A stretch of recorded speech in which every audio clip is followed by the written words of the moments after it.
Friedrich Nietzsche on the Genealogy of Morals, Part 1, Section 7.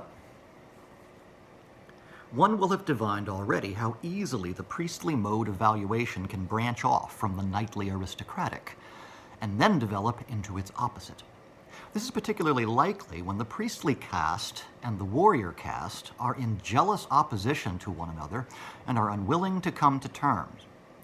The knightly aristocratic value judgments presupposed a powerful physicality, a flourishing, abundant, even overflowing health, together with that which serves to preserve it: war, adventure, hunting, dancing, war games, and in general, all that involves vigorous, free, joyful activity. The priestly noble mode of valuation presupposes, as we have seen, other things. It is disadvantageous for it when it comes to war. As is well known, the priests are the most evil enemies. But why?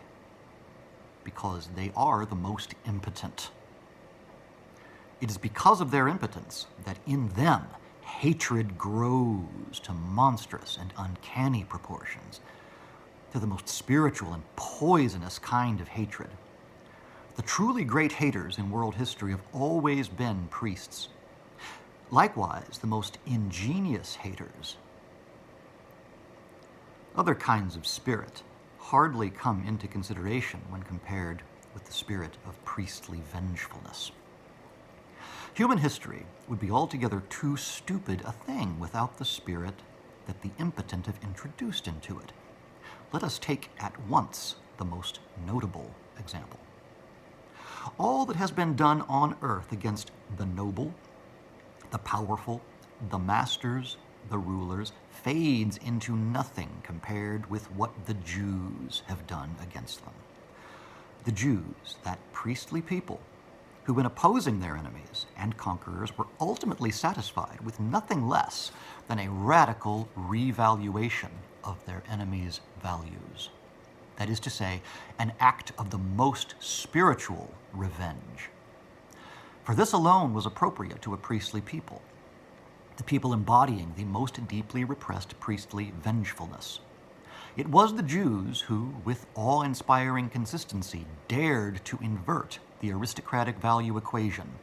Good equals noble, equals powerful, equals beautiful, equals happy, equals beloved of God. And to hang on to this inversion with their teeth, the teeth of the most abysmal hatred, the hatred of impotence, saying, the wretched alone are the good. The poor, impotent, lowly alone are the good. The suffering, deprived, sick, ugly alone are pious, alone are blessed by God. Blessedness is for them alone. And you, the powerful and noble, are on the contrary the evil, the cruel, the lustful, the insatiable, the godless to all eternity. And you shall be in all eternity the unblessed, accursed, and damned. One knows who inherited this Jewish revaluation. In connection with the tremendous and immeasurably fateful initiative provided by the Jews through this most fundamental of all declarations of war, I recall the proposition I arrived at on a previous occasion, Beyond Good and Evil, section 195, that with the Jews there begins the slave revolt in morality. That revolt which has a history of 2,000 years behind it and which we no longer see because it has been victorious. Okay, so obviously some more troubling material here. We'll get into that in just a second. But first we'll know that he's continuing this theme from the last section, the introduction of this priestly class, and the way it kind of complicates that duality of good and bad by basically introducing a second duality, good and evil. and forging a kind of revaluation of those aristocratic values. And the process by which that happens here, I think what Nietzsche is basically imagining is that initially what we have is just a single unified aristocratic ruling class, and somehow out of it develops this subset of the priests, the ministers of spirituality to the people. And I think what comes to my mind in that sort of scenario, I think of like family sagas in literature and film, and how in almost every case there's always one sibling that's sort of the runt of the litter, one that's a little weaker, a little dumber, a little less capable than the others, but they're still a part of the ruling class. You can't just put them away. You got to stick them somewhere. Think of like Quentin Compson from Faulkner's The Sound and the Fury, or Tyrion Lannister from the Game of Thrones, or Fredo from The Godfather. There's always one weak brother in the crew, and something has to be done with them. You can't just hide them, but you also can't have them on the battlefield, and you can't have them making important decisions. So one of the things that you can do with them is make them a priest. Have them, learn to say a mass, and that way you're kind of minimizing the actual political damage that they can do. But you're also introducing a new platform from which they can begin to form a class of their own that may at some point come to oppose the secular aristocracy.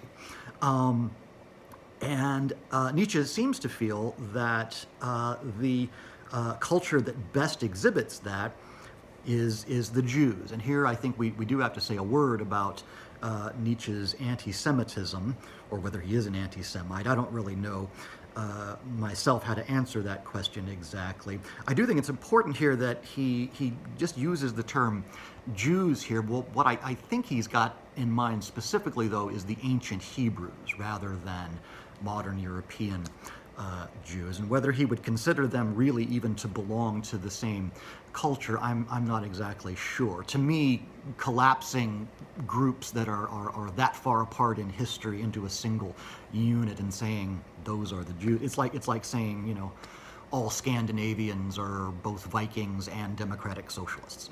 You're collapsing too many different cultural formations into one thing.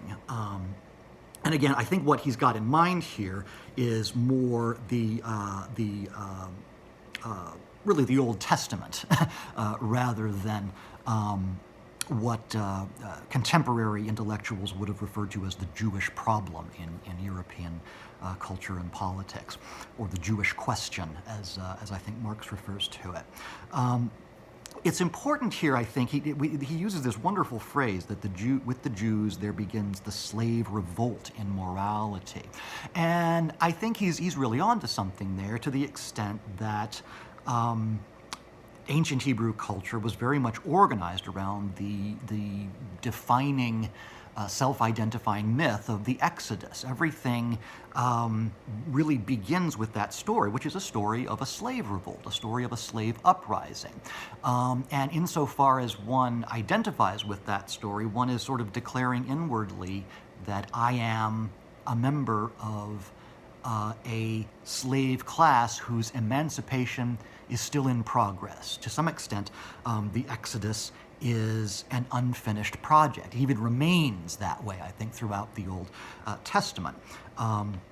Northrop Frye, the great literary critic, in one of his books on the Bible, makes I think, the very interesting remark that the most important single political fact about the Old Testament is that the Israelites were never very good at the game of empire, or never very successful at it. They were nearly always under the foot of some kind of foreign invader that would exploit their labor, whether it was the Egyptians, or the Babylonians, or the Assyrians, or the Persians, or the Romans, and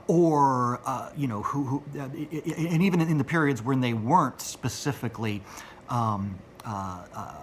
colonized by some foreign empire, they never had a very stable understanding with the ancient Semitic tribes that they were competing against, the Canaanite cultures. We continually see them going to war again and again with the Midianites and so forth. So there's this feeling that even though the Exodus is the defining moment of Hebrew culture, the story is somehow unfinished. And Nietzsche seems to feel that sense involves or gives the ancient Hebraic imagination this impulse for the most spiritual revenge, so that even when one finds oneself under the foot of a foreign conqueror, one can, through some spiritual discourse, sneak in through the back door and begin to control them in a way that doesn't simply involve brute force or monetary exploitation. This most spiritual revenge, the installation of an inverted set of moral values, where it's no longer the aristocratic good people versus the powerless poor bad people. It's now the virtuous, suffering, weak, impotent people, those whose virtue is manifested by their very impotence, their very inability to go out and do things for themselves, that are opposed to the crass, brutal, evil, powerful ones. And of course, Nietzsche feels that the basic route through which this spiritual revenge got snuck into European culture is Christianity. That Christianity basically adopts this identification with the weak, with the saintly invalid, and takes that as its moral ideal. And that's going to lead to, obviously, a host of problems that Nietzsche will be looking for solutions to. So we'll have to leave that question of whether Nietzsche actually is an anti-Semite open a little bit longer. Honestly, I don't care. I don't think it's an answerable or a very interesting question, so maybe we won't even pick it up again.